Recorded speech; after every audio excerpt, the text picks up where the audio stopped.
Ready, Dan? Yep. Okay, we're not in Kansas anymore. We're going to a mysterious world where common sense isn't so common.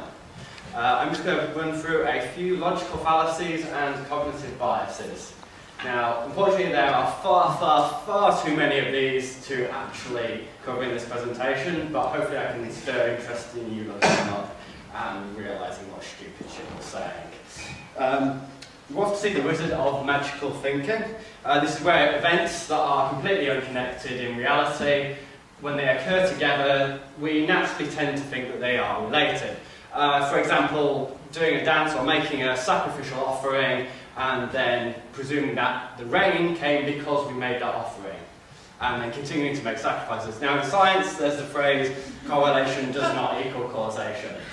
Because if it did, global warming would be a direct consequence of the diminishing numbers of pirates in the world. Now there's some cases when there isn't even a correlation. For example, faith healing. There's actually no link there if you tested it versus a blind trial. Apart from the placebo effect, there's no real correlation there. This is a false dilemma, Pascal's wager. Pascal said, if there is a God, if there isn't a God, I'm losing nothing. If there is a God, well, I should pray to him and then it'll be okay. The thing Pascal got wrong is, which God? Is he playing to Allah, Jah, Yahweh? There's a phrase called God of the gaps, which is where if something can't be explained by science, then we end up with this trump card. Oh, that obviously proves God exists and did it. Now, there is a tendency for humans to form into camps in this way, and that's why we tend to have these false dilemmas arise, because as soon as one person takes one point of view, naturally other people tend to take the complete converse point of view. There's something called the backfire effect, which is a tendency for the harder you argue your point of view, the more radical your opposition will actually become in their point of view.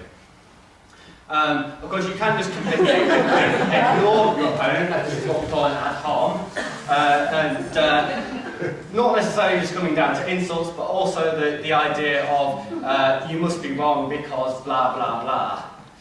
Then there's a technique called bullshitting, great argumentative technique where you stick your fingers in your ears, ignore what your opponent said, and then say so many things they can't possibly prove you wrong on all of them. Then there's the straw man technique, where if you don't actually have an answer for what your opponent did say, you can still ignore them, but pretend that they said something else which you do have an answer for.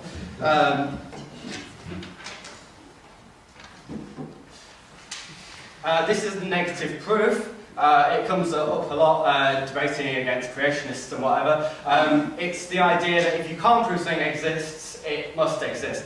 Like the pink invisible unicorn standing over there in that corner, which obviously exists because none of you can prove that it doesn't. Slippery slope fallacy. This is when you think that an idea will naturally go to the most absurd end. For example, in the gay marriage issue, a lot of people saying, if we allow gay people to get married, we'll have to marry toasters as well, because obviously that's a conclusion. We've got the real world and common sense. The real world tends to be an imaginary place that suits whoever brought it into use. Appeal to tradition.